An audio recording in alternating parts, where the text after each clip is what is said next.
Hi guys, I am Malvika and I welcome you all to the Crystal All YouTube channel. So आज हम लोग जो chapter पढ़ने वाले हैं वो है इंडियन सोसाइटी का चैप्टर नंबर 6 जिसका नाम क्या है the challenges of cultural diversity. तो इसमें सबसे पहले हम क्या देखेंगे, जो ये टर्म है डाइवर्सिटी, इसका मतलब है डिफरेंसेस ना कि इनइक्वालिटीज़। मतलब जैसे कि हमारे इंडिया में बहुत सारी डाइवर्सिटी है, बहुत सारे डिफरेंसेस हैं। इसका मतलब ये नहीं है कि जो इन डिफरेंसेस के बेसिस पे हम उनको डिस्क्रिमिनेट करना चालू कर दें, हम उनको इनइक्वल ट्रीट करना चालू कर दें। तो अब हम इसमें देखेंगे 6.1 में, जिसमें हम क्या देखने वाले, cultural communities and the nation state. So challenges देखने से पहले जो कि हमें डाइवर्सिटी से फेस करनी पड़ती हैं, सबसे पहले हम लोग क्या देखेंगे, relationship between nation state and cultural community. और इसको पढ़ना इंपॉर्टेंट क्यों है? क्योंकि जो एक इंडिविजुअल है वो बिलोंग करता है कम्युनिटी से, और ये कम्युनिटी किस बेसिस पे बनी होती है, कल्चरल आइडेंटिटीज़ के बेसिस पे बनी होती है, जैसे कि कास्ट, एथनिक ग्रुप एक्स्ट्रा। अब हम लोग देखेंगे इंपॉर्टेंस ऑफ कम्युनल आइडेंटिटी। तो सबसे पहले क्या बोलते हैं कि जो सोशलाइजेशन है ये वो प्रोसेस है जो इन्वॉल्व करता है continuous dialogues, negotiation and even struggles against significant others. Significant others क्या होता है, जो हमारी लाइफ में डायरेक्टली इन्वॉल्व होते हैं, जैसे कि हमारे पेरेंट्स, फैमिली, कुछ क्लोज रिश्तेदार, कम्युनिटी।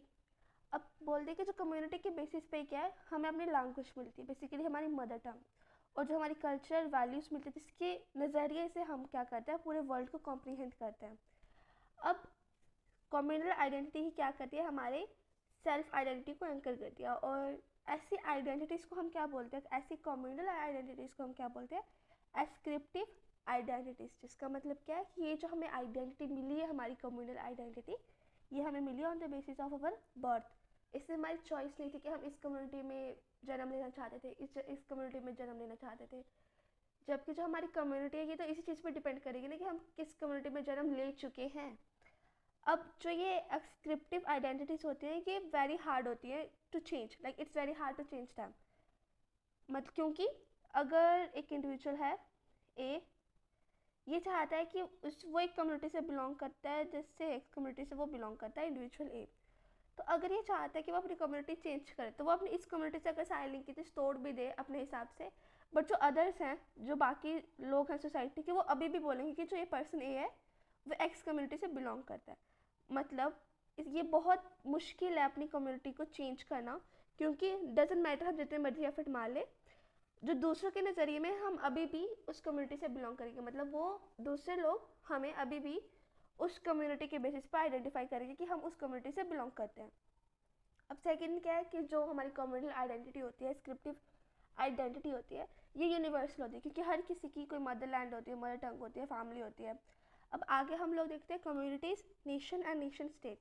सो नेशन क्या होता है, ये क्या होता है, लार्ज स्केल कम्युनिटी होती है, और इसको हम क्या बोलते हैं, कम्युनिटी ऑफ कम्युनिटीज़। अब जो नेशन के मेंबर्स होते हैं ये एक सेम पॉलिटिकल आइडेंटिटी शेयर करते हैं। अब जब ये सेम पॉलिटिकल आइडेंटिटी शेयर करेंगे तो ये स्टेट बन जाएगा। मतलब जो नेशन है वो लार्ज स्केल कम्युनिटी हो जाएगी, और जब इसके मेंबर्स एक सेम पॉलिटिकल आइडेंटिटी शेयर करने लगते हैं तो उस चीज़ को हम क्या बोल देते हैं, स्टेट। अब जो नेशन है इसको डिस्क्राइब करना तो ईजी है, पर इसको डिफाइन करना उतना ही मुश्किल है।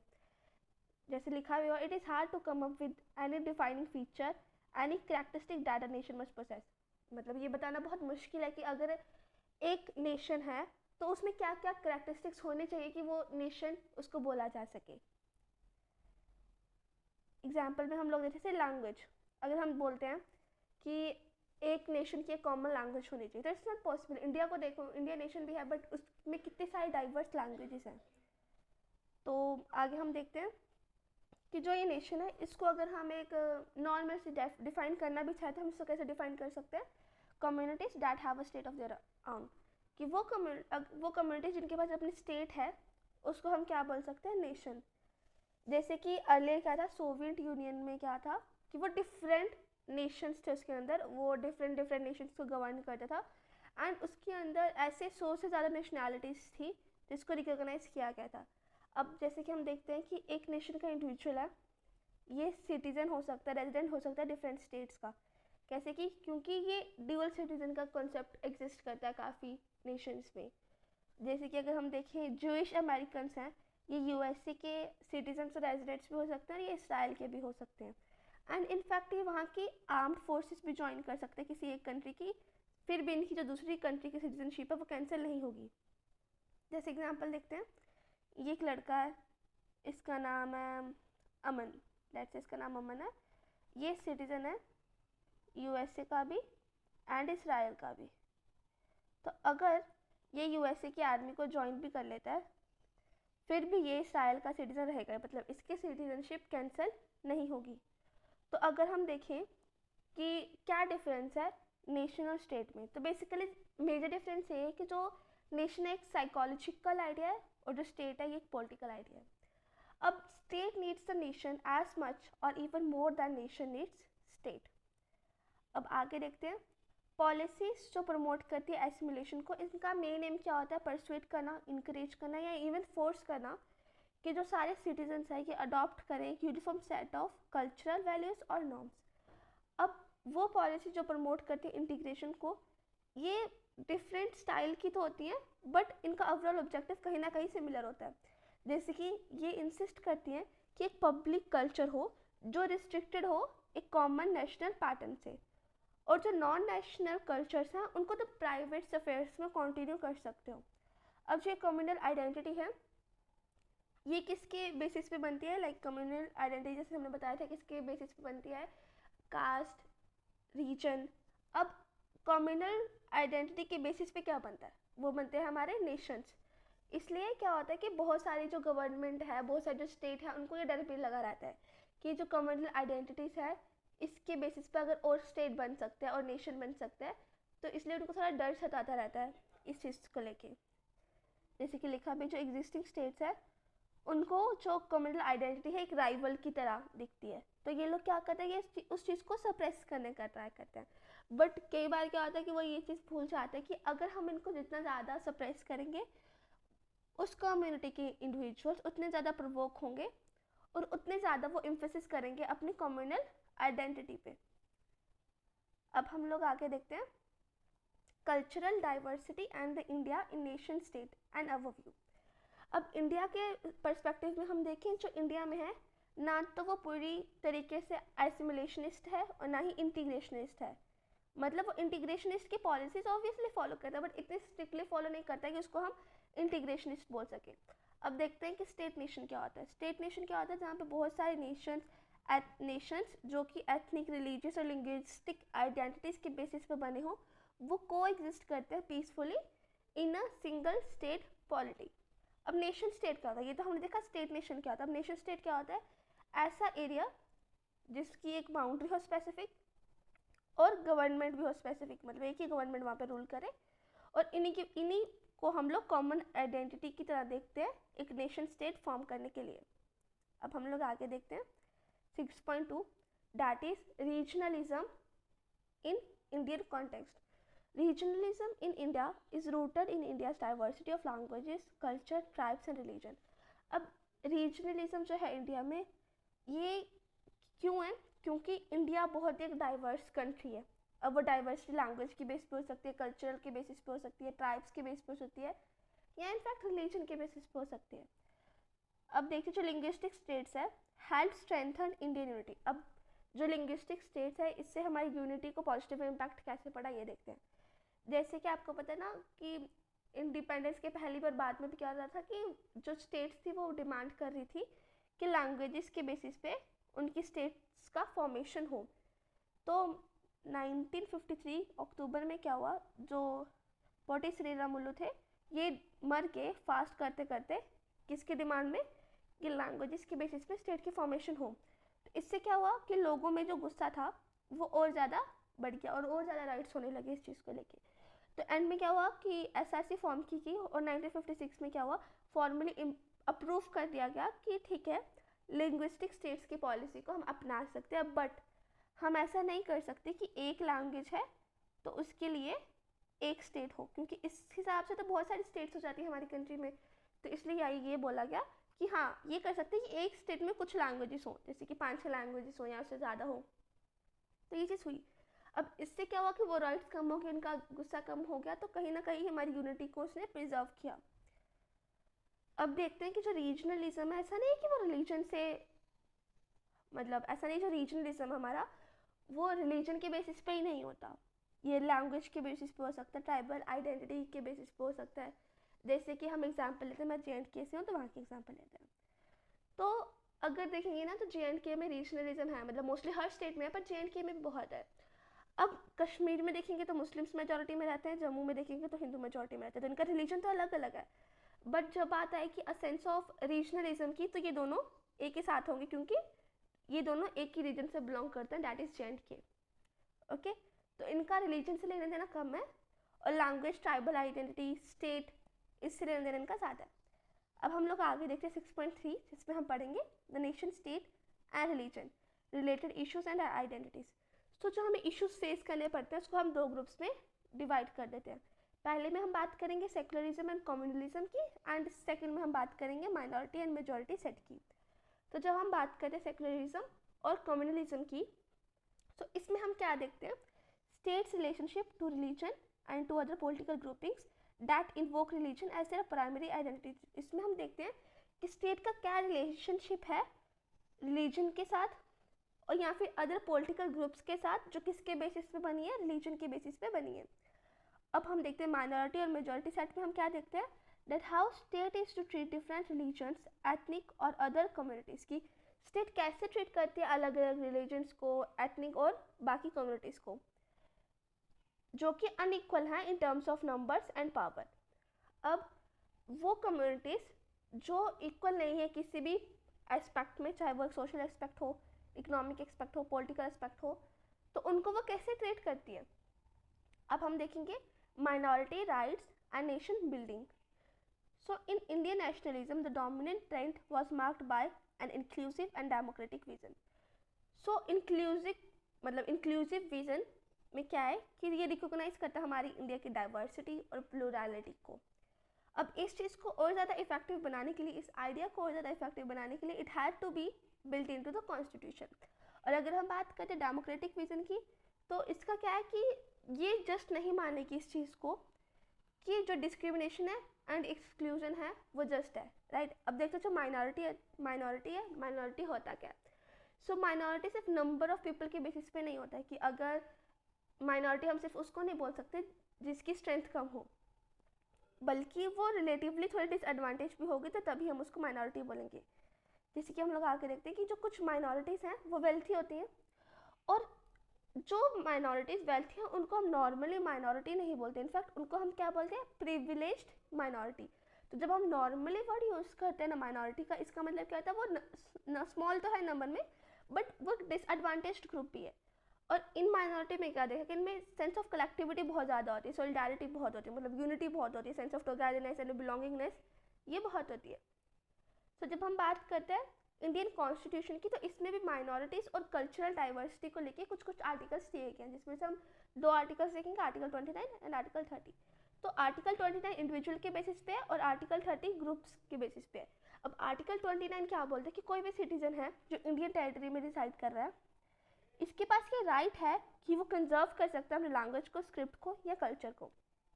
अब इसका पार्ट तो क्या बोलता है कि no citizen should be denied, मतलब ऐसा नहीं होना चाहिए कि अगर जस्ट इमेजिन ये कॉन्वेंट स्कूल है।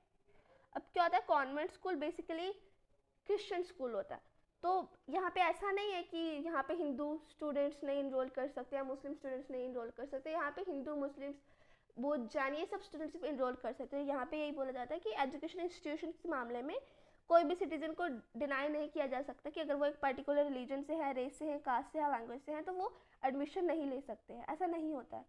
यहाँ पे हम एक चीज़ देखने वाले हैं कि यहाँ पे जेंडर नहीं लिखा है, इसलिए हम देखते हैं बॉयज़ एंड गर्ल्स स्कूल्स अलग अलग होते हैं। अब एक लड़की तो बॉयज़ स्कूल में एडमिशन लेने जा नहीं सकती ना, क्योंकि वहाँ पे एडमिशन उसका होगा ही नहीं।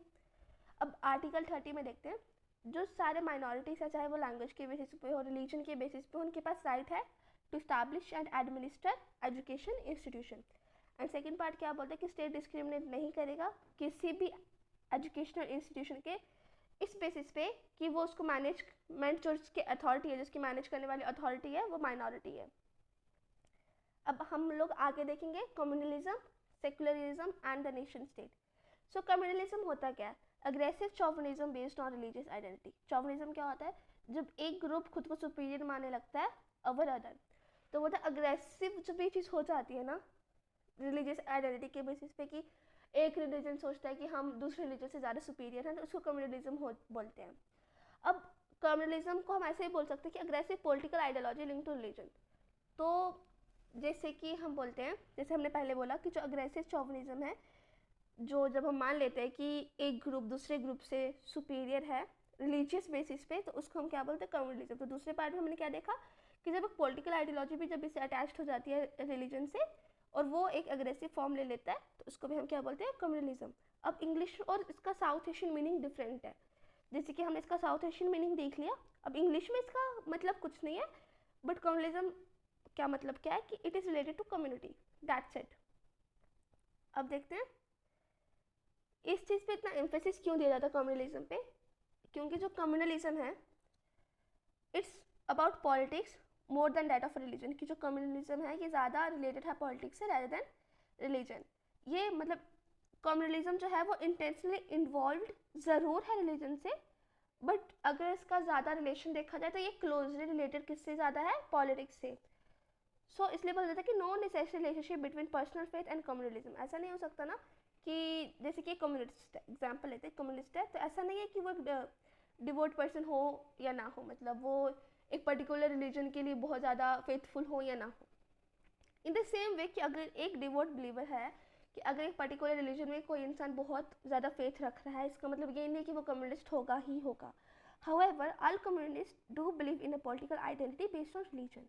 ओके, अब हम लोग आगे देखते हैं। तो जो कम्युनलिज्म का इशू है इंडिया में, इससे क्या जो टेंशन और वायलेंस क्रिएट होता रहता है, इतना ज़्यादा हो जाता है कि they are willing to kill, rape and loot members of other communities just to redeem their pride. अब कम्युनलिज्म को कुछ एक्सटेंट तक गवर्नमेंट को भी इस चीज़ के लिए रिस्पॉन्सिबल माना जाता है, किसके लिए, कम्युनल राइट्स के लिए। अब जैसे कि देखते हैं कि कांग्रेस के ड्यूरेशन के टाइम क्या हुआ था 1984 में, एंटी सिख राइट्स हुए थे दिल्ली में। अब बीजेपी गवर्नमेंट के टाइम भी देखे तो 2002 में क्या हुआ था, एंटी मुस्लिम वायलेंस हुआ था गुजरात में। अब सेकुलरिज्म देखते हैं कि सेकुलरिज्म होता है क्या। सबसे पहले हमें ये जानना पड़ेगा कि सेकुलरिज्म का जो वेस्टर्न कॉन्सेप्ट है एंड जो इंडियन कॉन्सेप्ट है ये डिफरेंट है। वेस्टर्न कॉन्सेप्ट क्या बोलता है, separation of church and state. जो चर्च और स्टेट है वो एक दूसरे से कोई नाता नहीं रखेंगी। और हम ये भी देखते हैं, जो हम वेस्टर्न कॉन्टेक्स्ट में हम ये भी देखते हैं कि जो सेक्युलरिज्म है ये मोस्टली रिलेटेड है to the arrival of modernity and the rise of science and rationality as alternative to religious way of understanding the world. मतलब अगर एक सेक्युलर पर्सन है तो वो किसी भी रिलीजन को फेवर नहीं करता है ओवर अदर्स। ये ट्रू है both in the context of western and India. But western context mainly इसमें हम क्या देखते हैं कि चर्च और स्टेट एक दूसरे के मैटर्स में बिल्कुल भी इंटरफेयर नहीं करते हैं। अब जब हम इंडियन कॉन्टेक्स्ट में देखेंगे तो चीज़ें कुछ अलग है। इसमें कंप्लीट सेपरेशन नहीं होता है रिलीजन और स्टेट का। मतलब अगर कोई प्रॉब्लम आ रही है रिलीजन में तो स्टेट इंटरफेयर करेगा और उस चीज़ को करेक्ट भी करेगा। जैसे कि 3 तलाक का मुस्लिम्स का होता था एक रिलीजियस सेरेमनी टाइप कि अगर उनको डाइवोर्स देना तो वो 3 बार तलाक तलाक तलाक बोलते थे और उस चीज़ को डाइवोर्स माना जाता था। तो इसमें क्या किया, स्टेट ने इंटरफेयर किया क्योंकि उनको वो प्रॉब्लम लगी एक रिलीजन में, तो उन्होंने इस चीज़ को एबॉलिश कर दिया। तो देखा जाए तो उन्होंने क्या किया, यहाँ पे उन्होंने इंटरफेयर किया। अब देखते हैं कि इंडियन कॉन्टेक्स्ट में क्या है कि इक्वली ट्रीट किया जाता है सारे रिलीजन्स को। जैसे कि अब क्रिसमस हो, ईद हो, दिवाली हो, छुट्टियाँ हर फेस्टिवल पे होती हैं, सभी रिलीजन के फेस्टिवल्स पे होती हैं। अब क्या देखते हैं कि जो माइनॉरिटीज़ के लिए स्कीम लाई जाती है, उनको स्पेशल कंसिडरेशन दिया जाता है, तो मेजॉरिटी को लगता है कि वो डिसएडवांटेज्ड है। तो बोलते हैं कि एक साइड पे आप सेक्युलरिज्म की बात कर रहे हो, दूसरी साइड पे आप माइनॉरिटीज़ के लिए अलग से उनको स्पेशली कंसीडर कर रहे हो, तो ये तो गलत है क्योंकि जो मेजॉरिटी उनको लगता है ये गलत है और उनके साथ कहीं ना कहीं उनको इस चीज़ का डिसएडवांटेज हो रहा है। अब 6.4 देखते हैं जिसमें हम बात करते हैं स्टेट एंड सिविल सोसाइटी की। तो सिविल सोसाइटी क्या है, ये बियॉन्ड है private domain of the family के and outside the domain of both state and market. सबसे पहले हम देख लेते हैं कि ऑथोरिटेरियन स्टेट होता क्या है। तो ऑथोरिटेरियन स्टेट क्या होता है, जो लिमिट कर लेता है या एबॉलिश कर देता है एक इंडिविजुअल की सिविल लाइबिलिटीज़ को। सिविल लाइबिलिटीज जैसे freedom of speech, press, extra. अब हम लोग आगे सिविल सोसाइटी है is a non state and non market part of the public domain in which individuals get together voluntarily to create institutions and organizations. मतलब civil society क्या है, वो non state और नॉन मार्केट पार्ट है public domain का, जिसमें कि individuals सब एक साथ आते हैं अपनी मर्जी से और कुछ इंस्टीट्यूशंस एंड ऑर्गेनाइजेशंस क्रिएट करते हैं, जैसे कि पॉलिटिकल पार्टीज बनाते हैं, वो मीडिया इंस्टीट्यूशंस बनाते हैं, ट्रेड यूनियंस, एनजीओस और बहुत सारे रिलीजियस ऑर्गेनाइजेशंस बनाते हैं. तो बेसिकली सिविल सोसाइटी होने के दो फीचर्स मेजरली होने चाहिए. एक तो वो स्टेट के द्वारा कंट्रोल नहीं होनी चाहिए एंड दूसरी वो एक कमर्शियली प्रॉफिट मेकिंग एंटिटी नहीं होनी चाहिए. ओके, सो यहाँ पे चैप्टर नंबर 6 हमारा ख़त्म होता है. So that's it for today's guys. Thank you.